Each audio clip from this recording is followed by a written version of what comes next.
right, everybody, give me about 1 more minute and I will be ready to start.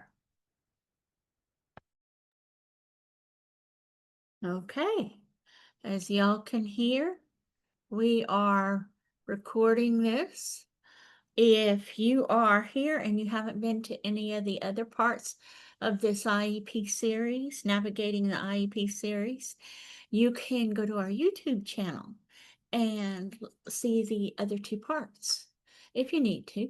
So I want to welcome you to our training on navigating the IEP Part 3. Y'all type a 5 into the chat box if y'all can hear me. That way I know I'm not talking to myself. This training is part 3 of a 4-part training series on navigating the IEP. Part 1 covered general student information. Part 2 covered the instructional plan and classroom and assessment accommodations. Part 3 is going to go through the program services, placement, assessment, extended school year, and consent. To ensure this training is helpful and works for you, we're going to be doing a little bit of interactive activities, and then there's the evaluation at the end. The evaluation results help us to continuously improve the training. It's really going to take you less than 2 minutes to complete the evaluation. Everyone completing an evaluation is going to receive a copy of the PowerPoint, any handouts that we refer to, and if you need a certificate of attendance or a certificate of training hours, whichever you need, go ahead and email us so we can make sure you can get that too. What else is there? Oh, a list of website resources. If you lose your audio or video, my experience is that if you wait just like less than a minute, your Zoom is going to try and reconnect.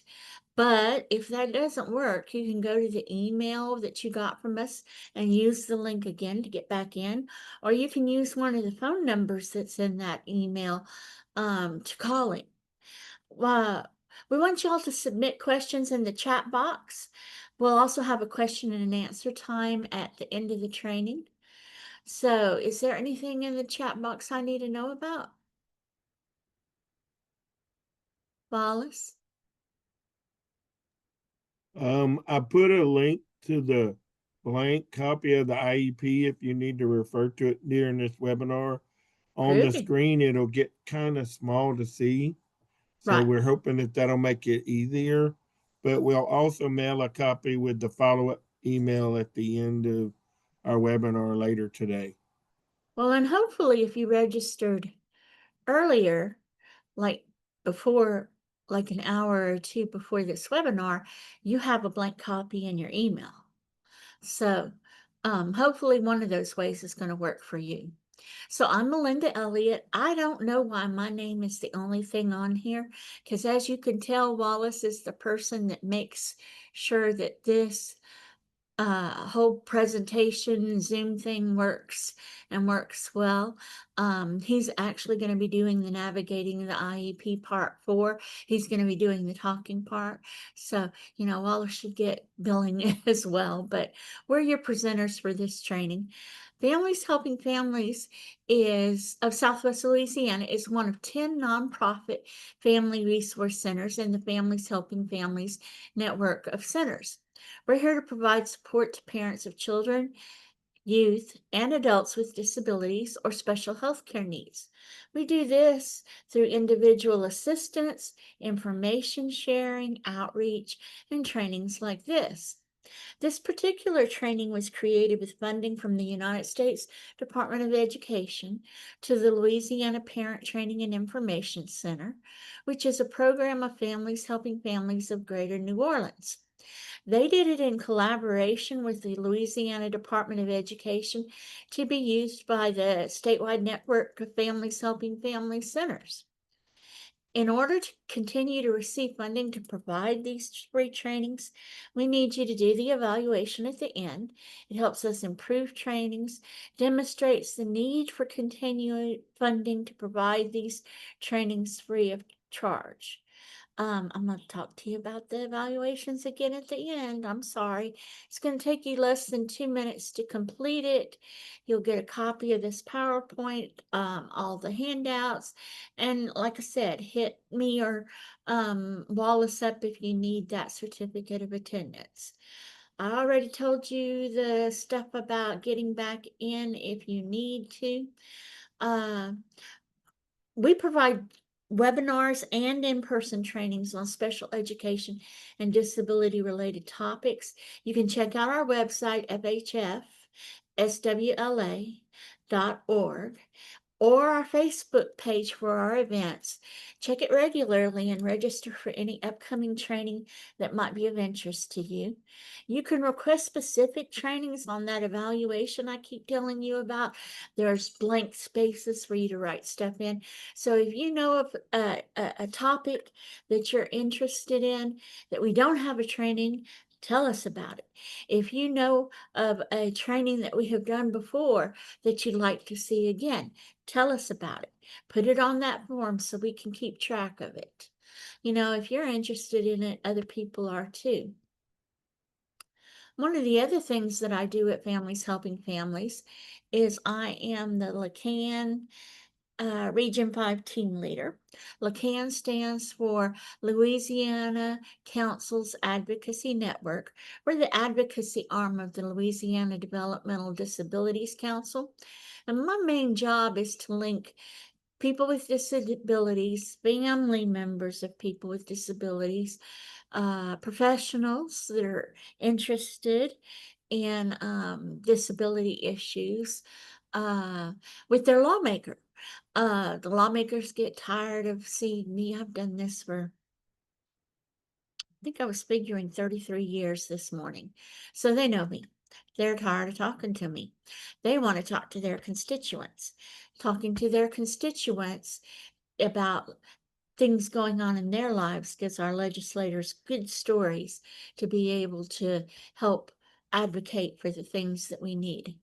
But we, LACAN, all of us, there's 800 of us in this region alone.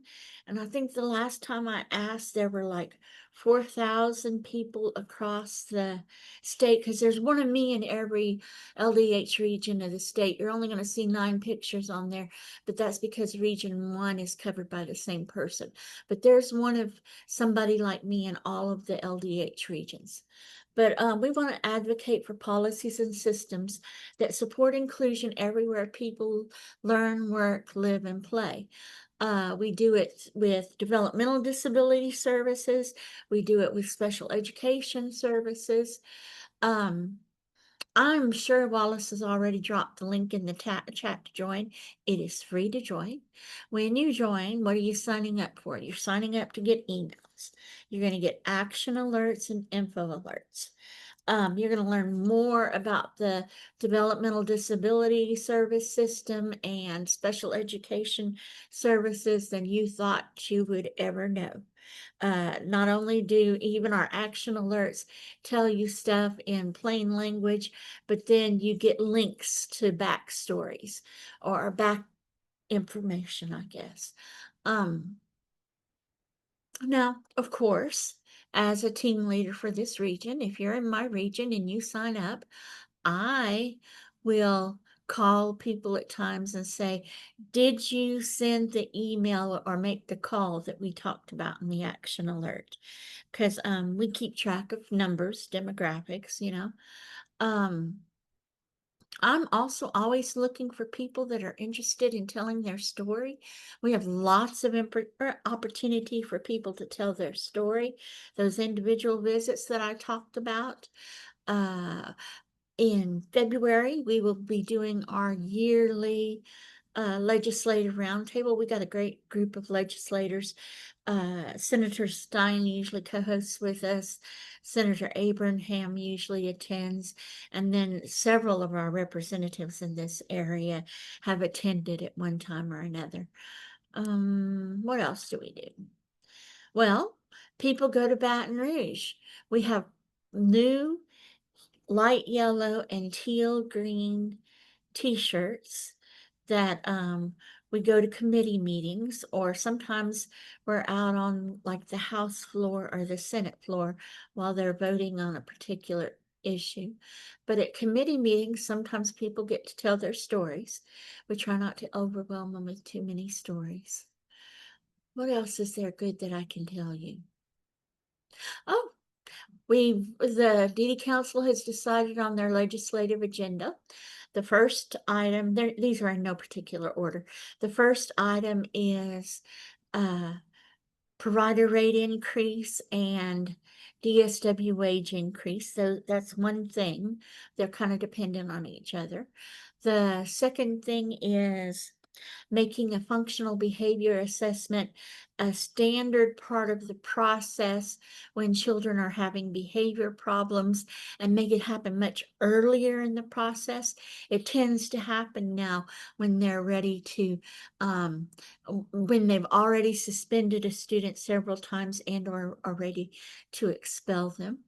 We're looking at some kind of alert, like an Amber Alert, but specifically for children and adults with intellectual disabilities, so the system can respond faster.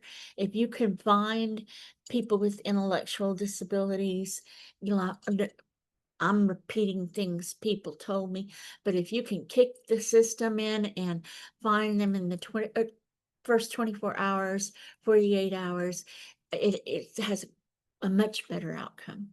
And then the fourth thing is full funding for Louisiana Rehabilitative Services.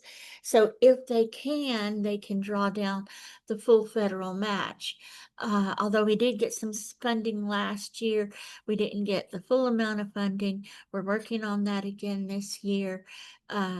If we don't use the full funding, it gets divided among the other states. Well, and sometimes we'll never use the full funding if we don't have access to it, you know? So I believe I've chattered enough about that. If you have questions, hit me up in the chat. Wallace will tell me, and or you can call me at the Families Helping Families office or email me. My information will be on this PowerPoint as soon as Wallace sends it to you. So let's do a quick icebreaker activity. I'm still worried about whether my mic is working and whether it's clear and you can hear me.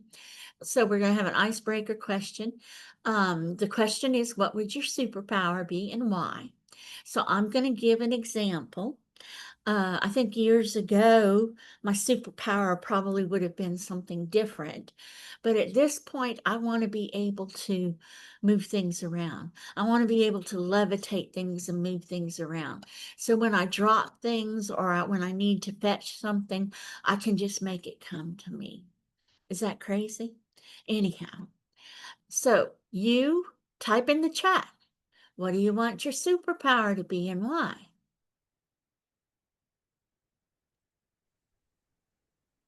Let's see what's going on in the chat.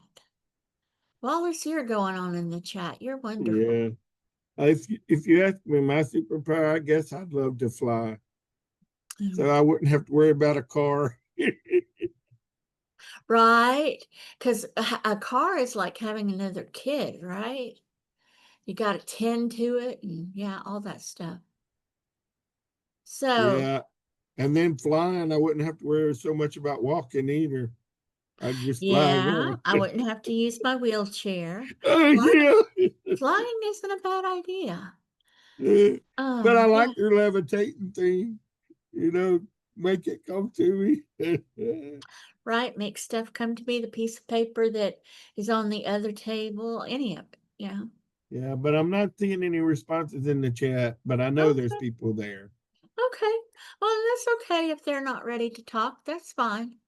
Let's go ahead and go on. So, before we get started with our learning goals, after you register for the training, hopefully this morning you got an email confirmation and or a second email this morning where you got the blank IEP.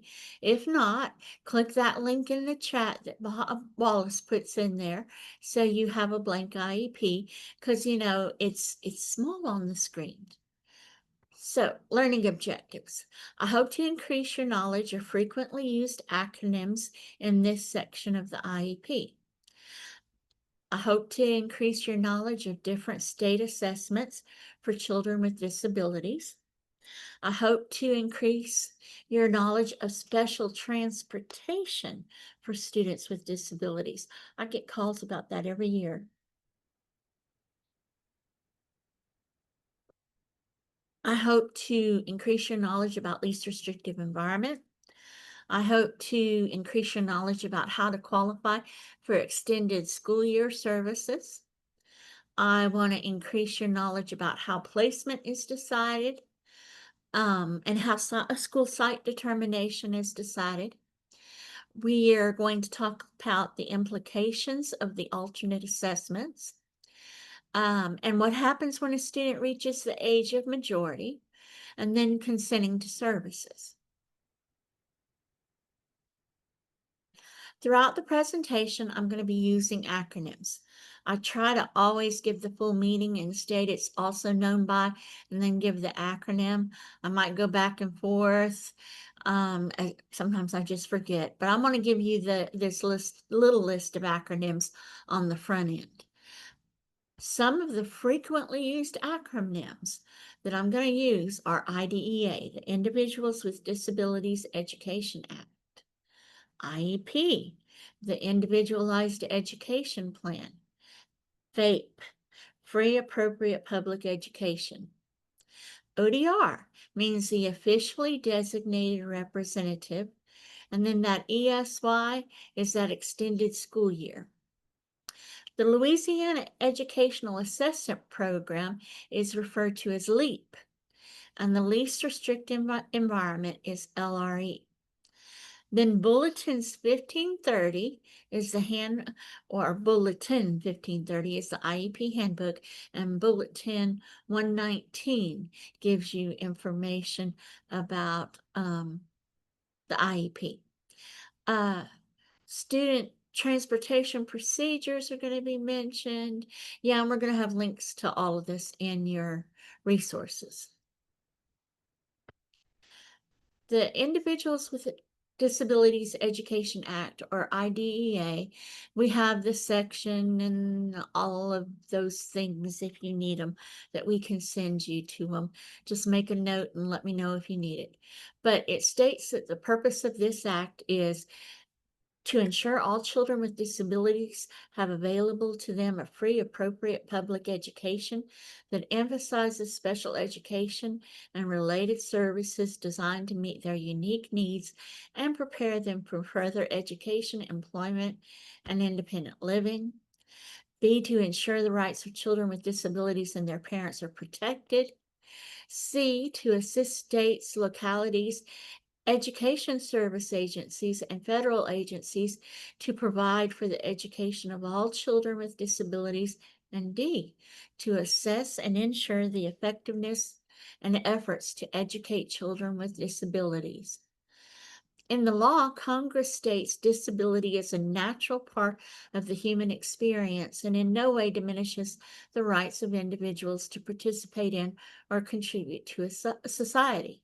Improving the educational results for children with disabilities is an essential element of our national policy of ensuring equality of opportunity, full participation, independent living, and economic self-sufficiency for individuals with disabilities. I'm not going to read some of that. I read directly from the law, but I'm not going to read everything directly from the law. Like I said, if you need parts, let me know.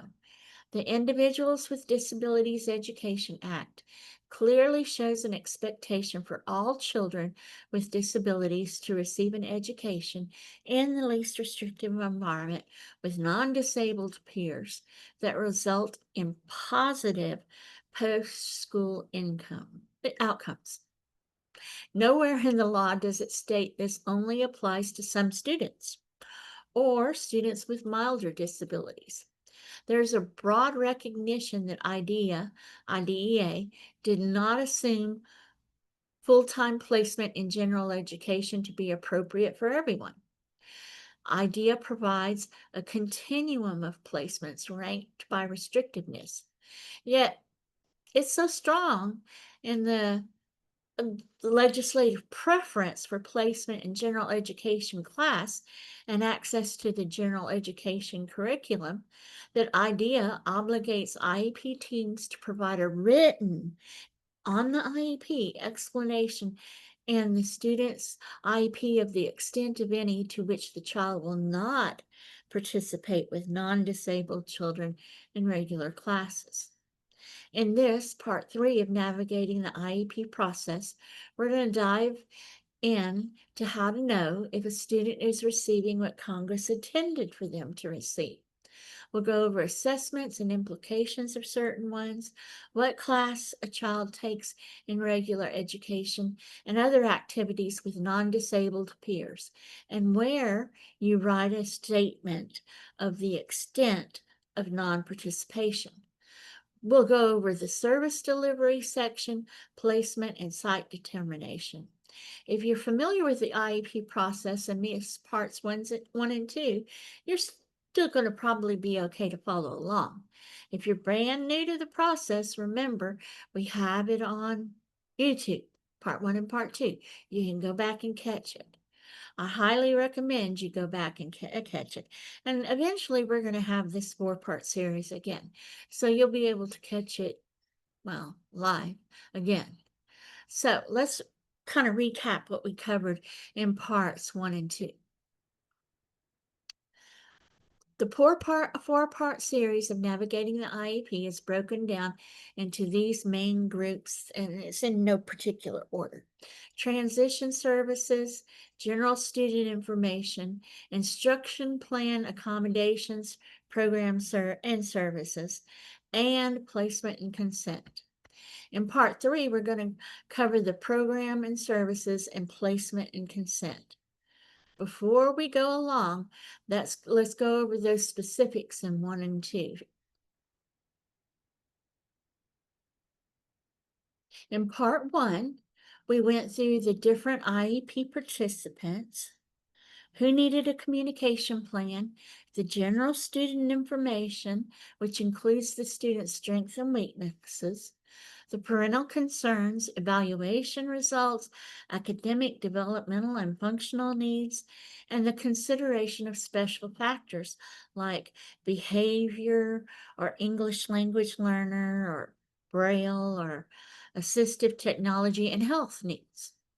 In part 2 of navigating the IEP, we went over the educational need in content areas and learned for every content area, there needs to be a present level of performance and annual goal for the child. Then we moved on to how the goal would be measured for progress. We discovered the elements of SMART goals and examples of this. SMART stands for specific, measurable, attainable, relevant, and timely goals. We also discussed short-term objectives or benchmarks and who needed them. Then we ended with classroom and assessment accommodations. There's like 7 or more pages of those, which are part of supplemental aids and services. Now let's move on to the program and services part of the IEP. I guess I should ask, Wallace, do we have any questions or comments in the box?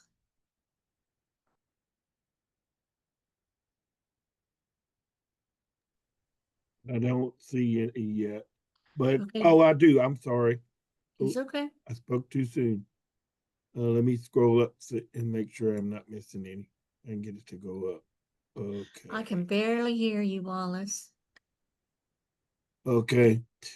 Would funding cover training or continued training for staff on how to hold and identify students before those kids become part of a behavior problem, as the school seems to come to the conclusion that their child is struggling due to their hidden disability? If you hang tight, I'm going to talk to you about where that it goes.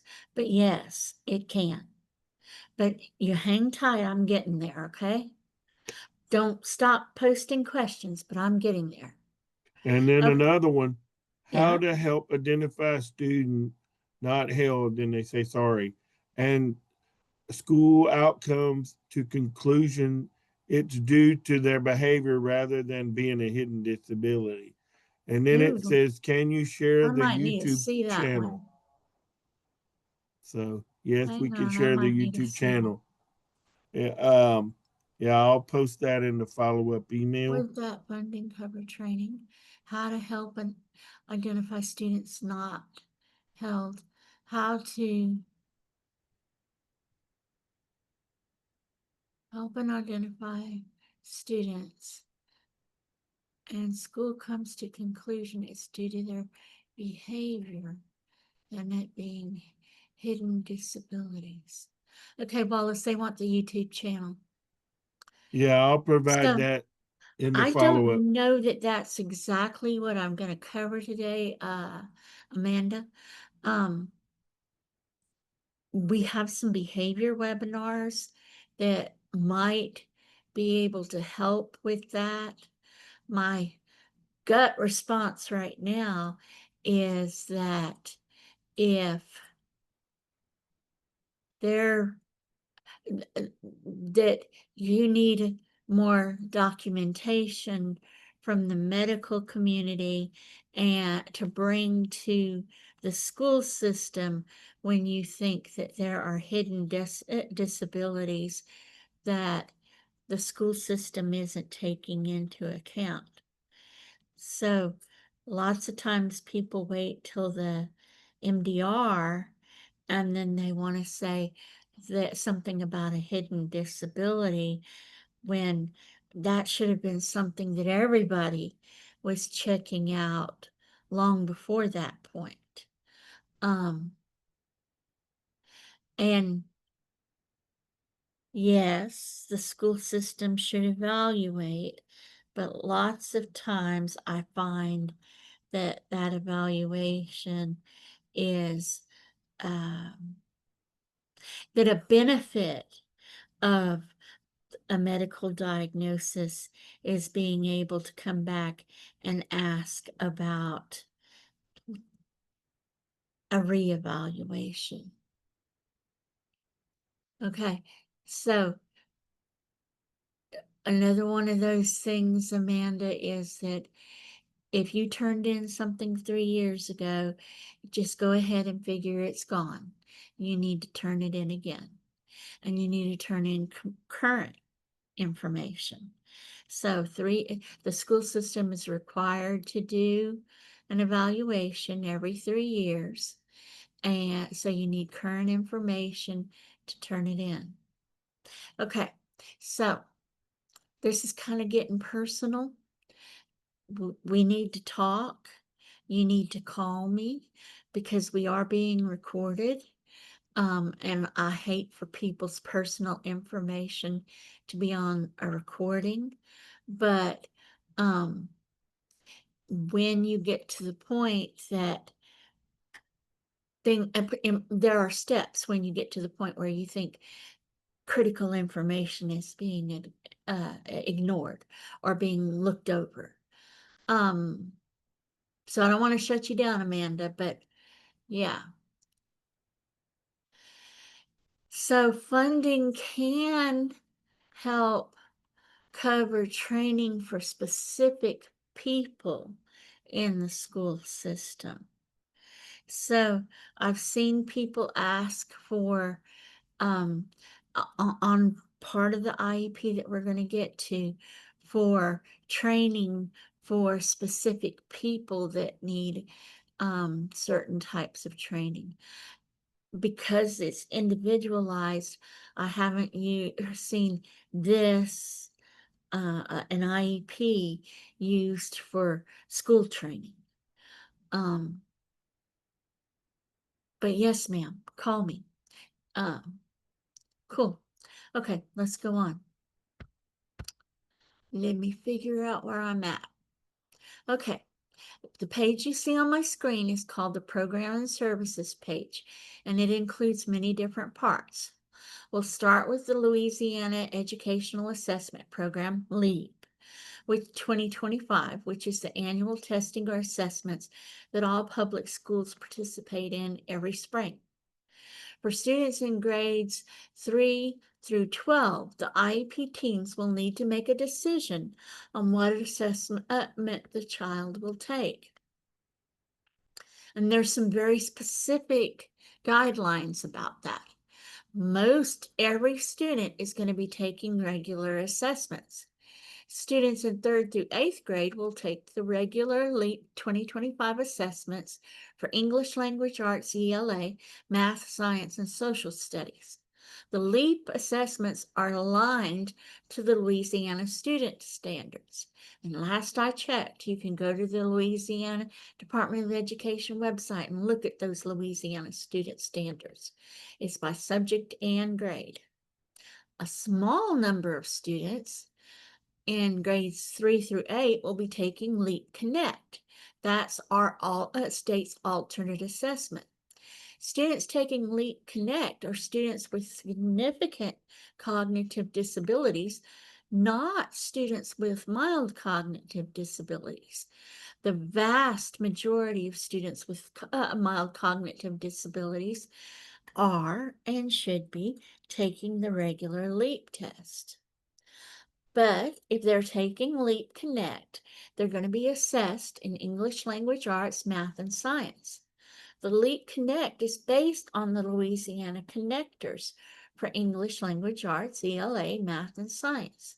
When Connect is chosen, a LEAP Connect participation form needs to be completed for eligibility. There's some specific eligibility things that have to be looked at. I do want to point out, though, students taking the alternate assessments have implications that need to be carefully considered, including the possibility of not earning a high school diploma. Not a whole lot of them, but some of them. High school students will take the LEAP 2025 to assess their performance levels. We're talking high school, and English 1 and 2, Algebra 1, Geometry, U.S. History, and Biology. High school students with significant cognitive disabilities usually take the LEAP Connect. So this next part is important for you to know about. This is how the vast majority of students get a high school diploma. They might use the high school diploma in different ways in their adult life, but they will get one. There's a thing called Act 833 of the 2014 legislative session, which we call the April Dunn Act now, which provides certain students with disabilities the ability to demonstrate proficiency through alternate means rather than on-state assessments or relative to standard local pupil progression plans required for promotion and graduation. That Act 833, April Dunn Act, eligibility decisions fall into two categories. One is promotion, and two is the alternate graduation pathway. Only one of those are going to apply at any given IEP meeting, depending on which grade your student is enrolled in. A yes or no answer has to be checked for all students with disabilities. If yes is chosen, check whether the decision is being made for promotion or graduation. When yes is chosen, an Act 833 April Dunn Act eligibility criteria determination form must be completed. This part that I just talked about is so important that we have somebody from the Louisiana Department of Education for, I don't know, Wallace, maybe at least the last 3 years, do a webinar at the beginning of the school year about it. And it's just about this April Dunn Act. So if you got a high schooler and your high schooler You might want to look for that again this year. You know, we're certainly going to try and do it again this year because it's a well received webinar. And also, if you're eighth grade going into high school is important. That's promotion, right? Okay. Yes. So next we want to talk about special transportation. Like I said, I have calls about this every year, at least one, sometimes lots. As part of the mandate for FAPE, for the free appropriate public education, related services are required when determined necessary to assist a child with a disability to benefit from special education. Special transportation is a related services, and it's defined by IDEA, Individuals with Disabilities Education Act, as travel to and from school and between schools, travel in and around school buildings, and specialized equipment such as adaptive buses with lifts and ramps. As per Bulletin 119, Supplement Volume 2, Louisiana Student Transportation Operational Procedures, there's a handbook for everything, or part of a handbook for everything. When transportation is considered a related service, appropriate transportation staff as related service providers must be included in the IEP process to address safety and feasibility of various transportation options.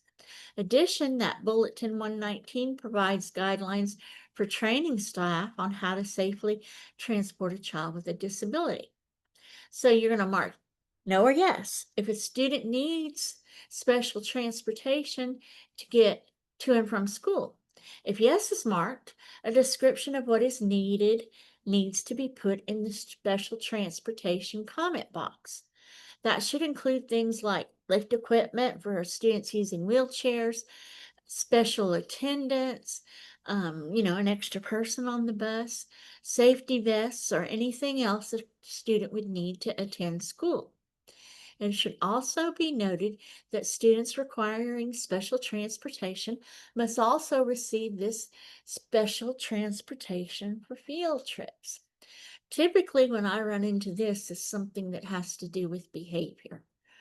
Um, that the school transportation department and or school is and parent are struggling because the student has been suspended from like the bus. So there's all kinds of things that go along with that call. Because if I keep talking, we'll never finish. Regular classes are where the student with a disability is attending class with non-disabled peers. That doesn't mean the student isn't getting accommodation or services. It just means where they're receiving what they need in a regular class. The IEP team will check off every subject the student will be attending in a regular class. All electives can be added in the box under electives. In addition, school districts must include a justification for why a student is not included in regular classes. We talked about that a little bit earlier. That justification shouldn't be a generic statement. It should be specific. This is an individualized education plan. It should talk about your guy or gal. One look at IDEA's Individuals with Disabilities Education Act, Least Restrictive Environment, LRE, provisions will show clearly why we bring up LRE in the discussion about the extent of non-participation. IDEA states each public agency must ensure that to the maximum extent appropriate, children with disabilities, including children in public or private institutions or other care facilities, are educated with children who are non-disabled. And two, special classes, separate schooling, or other removals of children with disabilities from the regular education environment occurs only if the nature or severity of the disability is such that education in regular classes with the use of supplementary aids and services can't be achieved satisfactorily. And I have the exact section of the law if you need to call me and get it. Okay, federal law, by the way. The IEP team needs to list what supplementary aids and services were tried and not achieved. Since the IEP is driven by that child's needs, the explanation of non-participation should reflect that child's needs and not about the needs or convenience of the school system. This also applies to other school activities with non-disabled peers.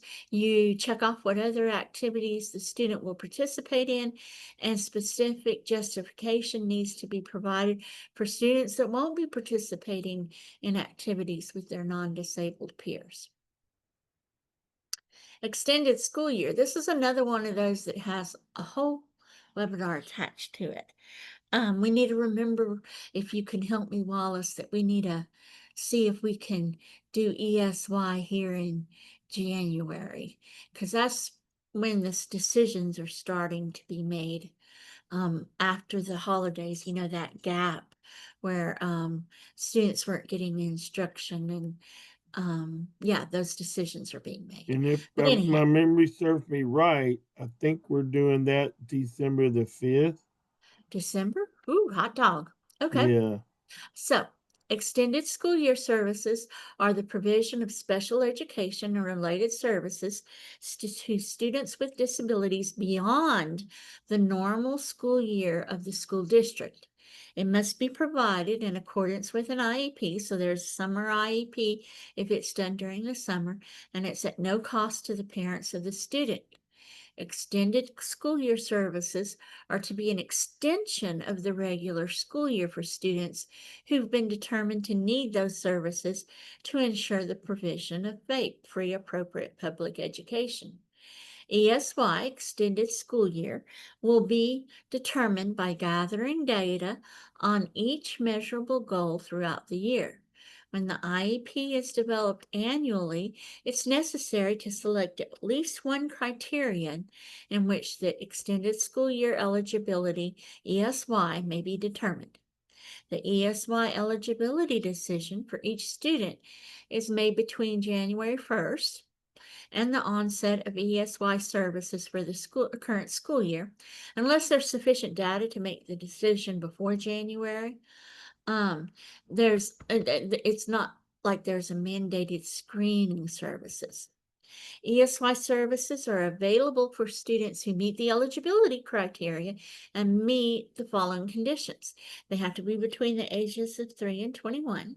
They have to be identified with a disability according to Bulletin 1508, Pupil Appraisal Handbook, and they have to have a current IEP. ESY services, extended school year services, are based on a student's unique educational needs, individualized, designed to meet critical skills of the student, tailored to meet the needs of each qualifying student. So the length of extended school year should vary. It shouldn't be we do it for 2 hours every day, or we do it Monday, Wednesday, and Friday, or we do homebound services. It should meet what the student needs. And it varies, the length and the varies, and it's something that you should look at every year, because just because I need it this long this year doesn't mean I might not need it that long that year. And sometimes it's provided in non-traditional settings. All school districts shall utilize the specific eligibility criteria to determine the need for ESY, and service planning guides to design, implement, and evaluate the ESY extended school year service provided to the student by the evidence related to the student performance of critical skills as it relates to the extended school year eligibility, and the probability that the student can master, maintain the goals and/or objectives stated on the IEP with provision of those services. The teacher and instructional personnel shall consider the student performance on critical skills as they relate to the ESY eligibility. At the meeting date, the IEP team is going to consider all that criteria and the student performance data. And like I said, there's a webinar for this particular subject as well. So the final page, a box on this page is supports and services, supports needed for school personnel. Okay, so this was the box that I was talking about that I was going to get to. You have a teacher, you have a somebody higher up, depending on the layers in your school system. So you have a behavior facilitator, you have a program facilitator that needs training. You can request and recommend that type of training in this box. So I often, probably not here in the past few years, but I often in the past have had parents that have requested different autism trainings that they knew were available for a regular teacher or a SPED teacher, by the way. But this is the box you do it in. And it's training provided on the behalf of the student for the student to advance towards attaining the annual goals, to be involved in the progress in the general curriculum, and to participate in extracurricular and non-academic activities. Support for school personnel is those that would help them to more effectively work with the student. Examples, and these things are other examples, are information on a specific disability and information for instruction, training in the use of specific positive behavior supports and interventions, training in American Sign Language, assistance with curriculum modification.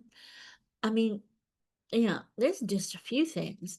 The list could be endless, but it needs to meet the unique need and specific needs of your student, your child. So, we got anything in the chat, Wallace? I think we might have covered that because it's talking about the documents were turned in 3 years ago. Yeah, we And talked she did about that that. as well. So I think Yeah. we covered that. Okay. So let's do a little participant sharing time again. Everyone can think about please think about something that could potentially be included in the box that says the supports needed for school personnel. So type it into the chat. What do you think your child's teacher needed in the past or needs now, or,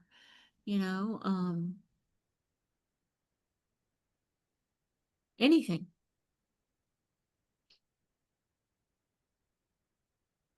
Technology training, how to I use hear that. assistive technology with the student. I hear that.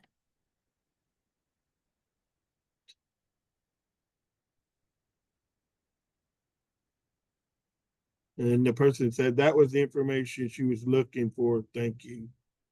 Groovy. About what was covered earlier. Groovy. Okay, I don't see anything else in the chat. Oh, here we go. Here's some stuff in the chat. Training on recognizing executive function. Ooh, nice one. Okay.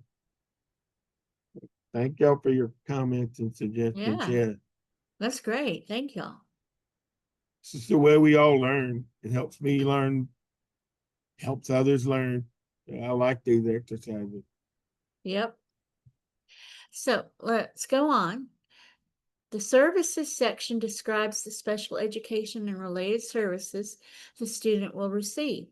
Before we add the services, we need to add the total number of instructional minutes per day, how many days a week the student goes to school. That number shouldn't include meals, recess, or transportation. Not unless they can prove to me that they're doing instruction during any of those things. But anyhow, the total instructional day for a student with an IEP should be equal to the total instructional minutes for a student without the IEP. That information is needed for when the school calculates the student's least restrictive environment, LRE, placement. Any services that the student qualifies for will be listed on the grid or grids.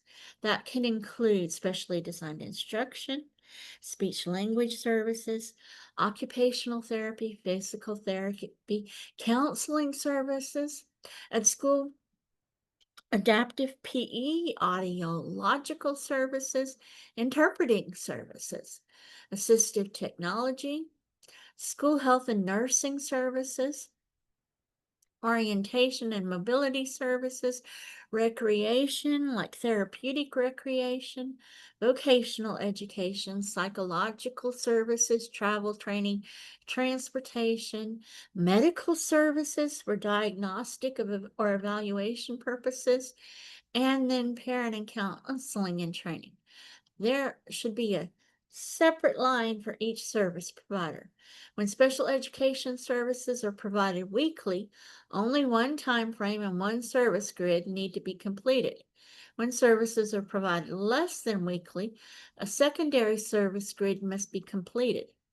If special education instruction is being delivered by two different teachers, list special education services twice to show the different services. So let's see if my animation, well, it's Wallace's animation is going to work. So there should be a red box that should highlight service grid 1 and service grid 2. If the student receives any or all services weekly, you need to only fill out grid 1. However, some kids might get related services every other week or maybe even once a month. In those cases, it could be on grid 2. Those grids look alike, but notice the third column of both grids.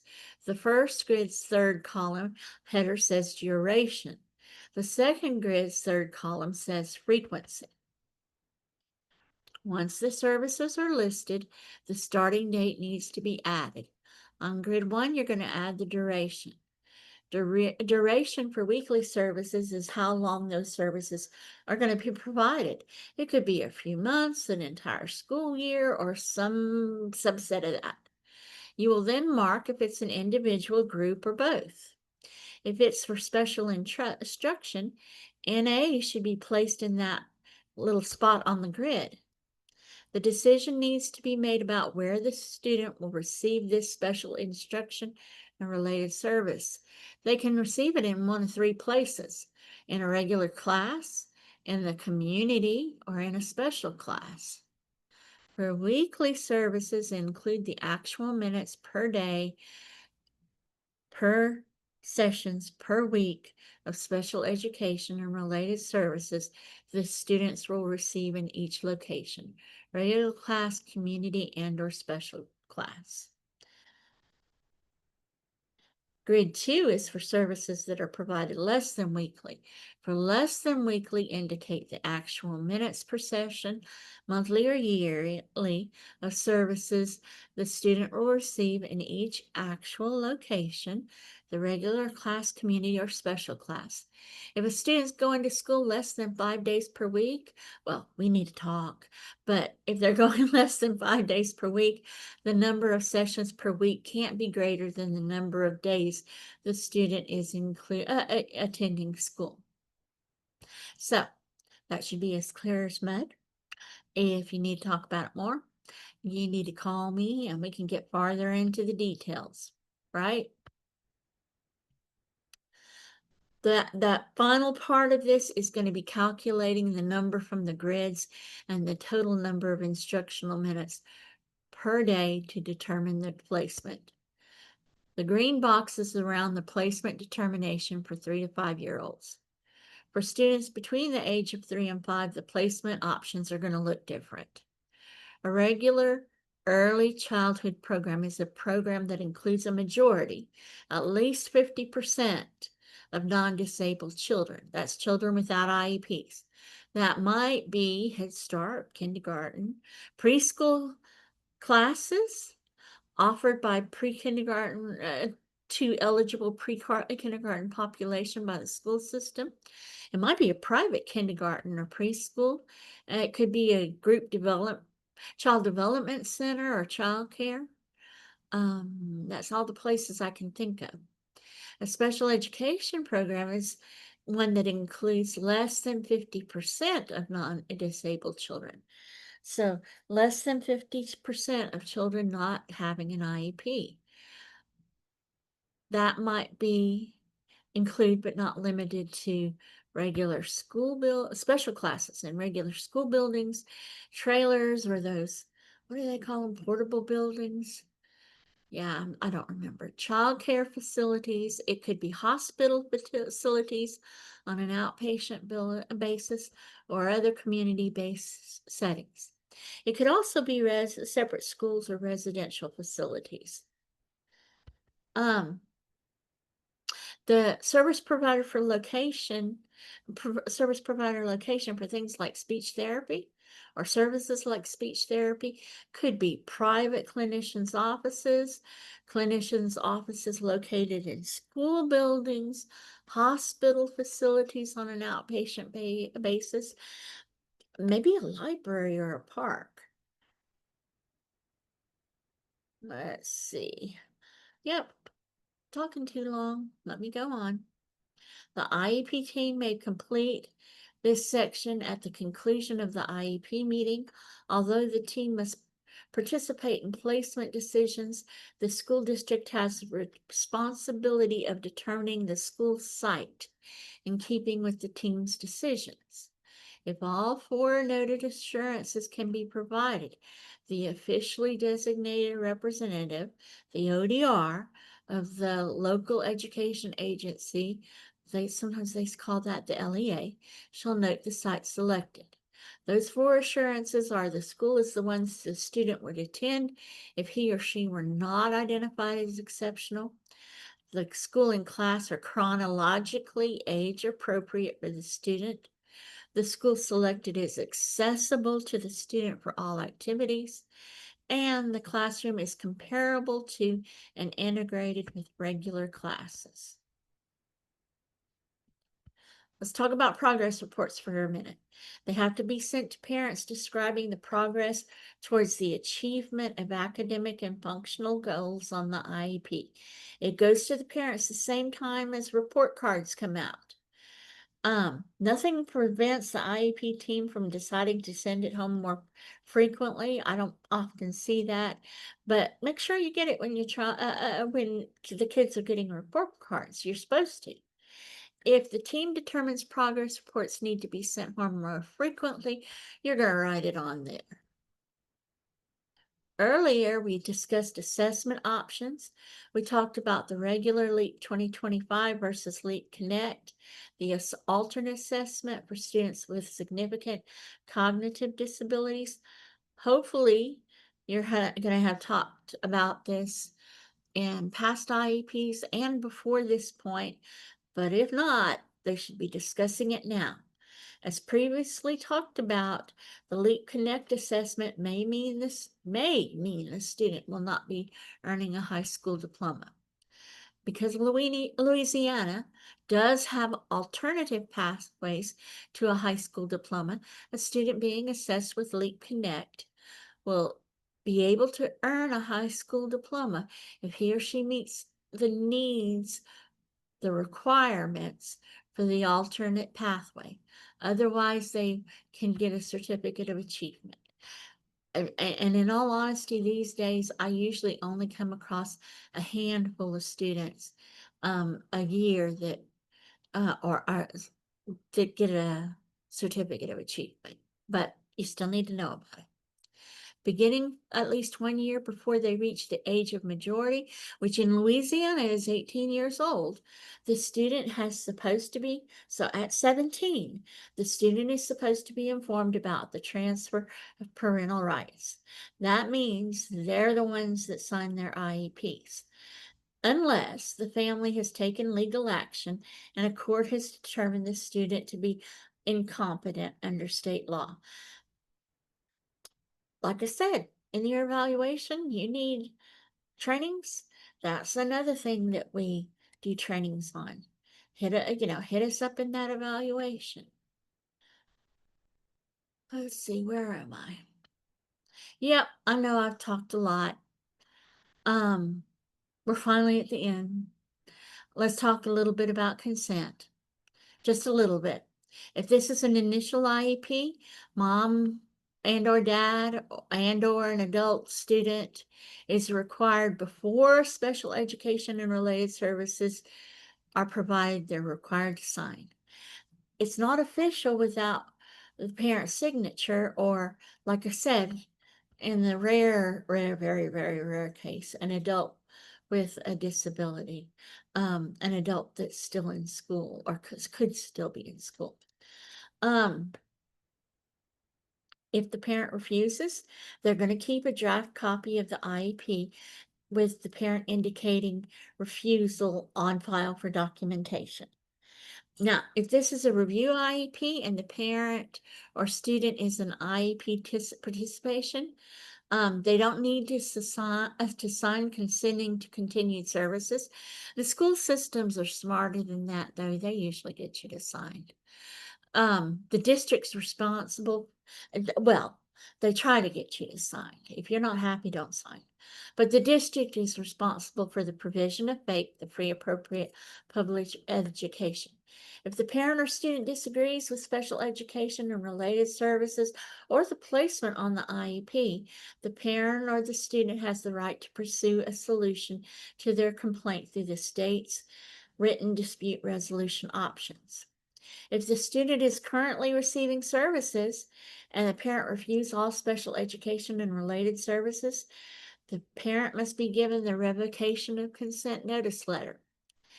In the course of the student's IEP, additional forms might need to be completed, and they're supposed to be attached to that IEP and listed on the IEP. If the parent signs the IEP, the final step is having that ODR, the officially designated representative of the school district, sign off on the IEP.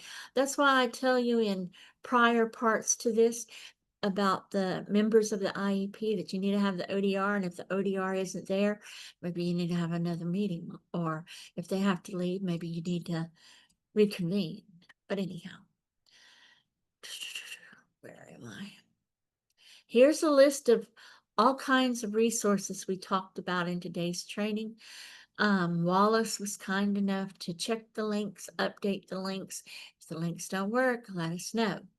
Links to those resources are going to be in the information you get after you do the evaluation.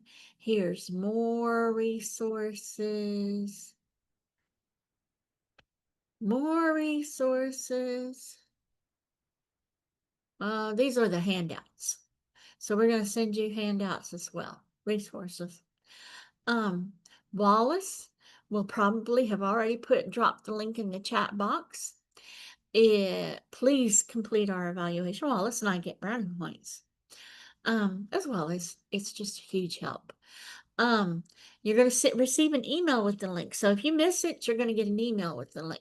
You don't have to do it twice, though. This information helps us improve these trainings. You're going to get a copy of the PowerPoint, the resources, to let us know if you need that certificate. And I'm at the Q&A part. We've gone through navigating part 3. Hopefully you've learned some things. However, if you still have a question, hit me up in the chat box. You can also email me. Appreciate y'all being here. It helps us keep these types of things going. Look at our website and Facebook page. We have other things going on. If you're local to Families Helping Families Southwest Louisiana, I know other parts of the state register, but if you're local, we have Christmas with Santa coming up, and there's a registration area on our website. Breakfast with Santa. It's going to be fun. And I get to see people I don't normally get to see. Do we have any questions and answers, Wallace? Okay. I don't see any.